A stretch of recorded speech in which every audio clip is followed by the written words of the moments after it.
12 ربیع الاول کو ہمیں کون سی نماز پڑھنا چاہیے اور 12 ربیع الاول کی نماز کیسے پڑھی جاتی ہے، کتنی رکعت ہوتی ہیں، کون سی صورتیں پڑھی جاتی ہیں.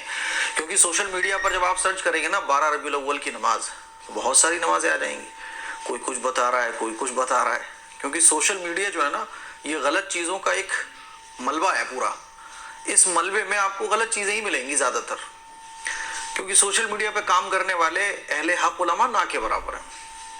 تو میرے عزیز بھائیوں، میری بہنوں، 12 ربیع الاول کی جو نماز ہے وہ حدیث میں تو نہیں ملتی ہے. جیسے کہ سوشل میڈیا پہ بتائی جاتی ہے کہ یہ والی صورت پہلی رکعت میں پڑھو، دوسری رکعت میں یہ والی صورت پڑھو، تیسری رکعت میں یہ والی صورت پڑھو، اتنی رکعت پڑھو، اس ٹائم پڑھو. کوئی بتا رہا ہے رات کو پڑھو، کوئی بتا رہا ہے دن میں پڑھو. کیونکہ دیکھو، ہمارے آقا صلی اللہ علیہ وسلم نے اوابین کی نماز بتائی، ہمارے آقا نے نماز حاجت بتائی، صلاۃ الحاجت، ہمارے آقا نے چاشت بتائی، اوابین بتائی، اشراق بتائی، تہجد بتائی، ہمارے آقا نے صلاۃ التوبہ بتائی، ہے نا، نماز استسقاء بتائی، اور نماز کسوف، نماز خسوف، یہاں تک کہ چاند گرہن، سورج گرہن تک کی ہمارے آقا نے نمازیں بتائیں. تو اگر 12 ربیع الاول کی کوئی نماز ہوتی تو ہمارے نبی ضرور بتاتے، اور ہمارے نبی خود اس کو پڑھتے یا صحابہ پڑھتے. جیسے ہمارے آقا صلی اللہ علیہ وسلم پیر کے دن پیدا ہوئے، تو آپ علیہ الصلوۃ والسلام ایوری منڈے، ہر سوموار کو روزہ رکھا کرتے تھے. صحابہ نے پوچھا ہے رسول اللہ آپ روزہ کیوں رکھتے ہیں؟ تو حضور نے بتایا کہ میں اس دن پیدا ہوا اور اسی دن میرے اوپر پہلی وحی نازل ہوئی، اس لیے میں روزہ رکھتا ہوں. تو اگر کوئی ایسی نماز ہوتی تو حضور اس نماز کو ضرور پڑھتے، یا پھر حضور اس نماز کے بارے میں ضرور بتاتے. لیکن تمام حدیث کی کتابیں کھول لو آپ، بخاری، مسلم، ترمذی، ابو داؤد، سنن ابن ماجہ، سیاہ ستہ، اور بھی اس کے علاوہ جو حدیث کی کتابیں، تمام حدیث کی کتابیں کھول لو، ایک حدیث آپ کو نہیں ملے گی کہ 12 ربیع الاول کی کوئی نماز ہو.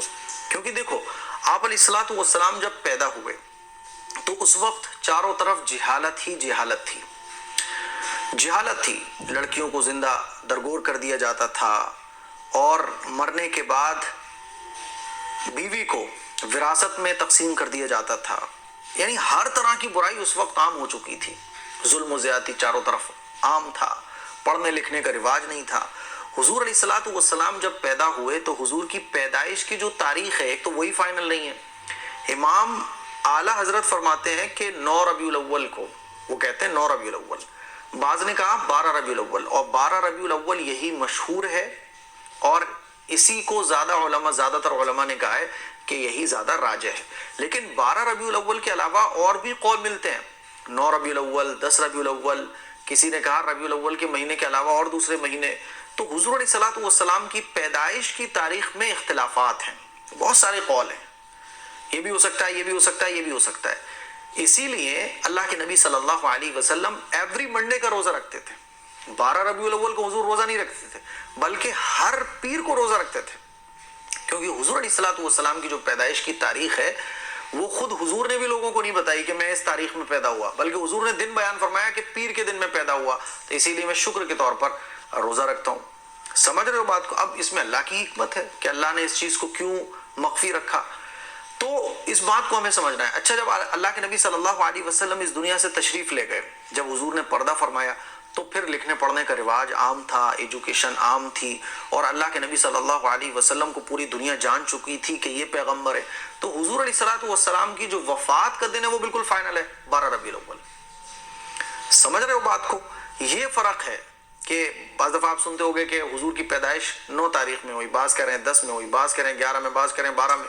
تو یہ اختلافات اس وجہ سے. تو میں یہ سمجھانا چاہ رہا ہوں کہ 12 ربیع الاول کی کوئی نماز نہیں ہے.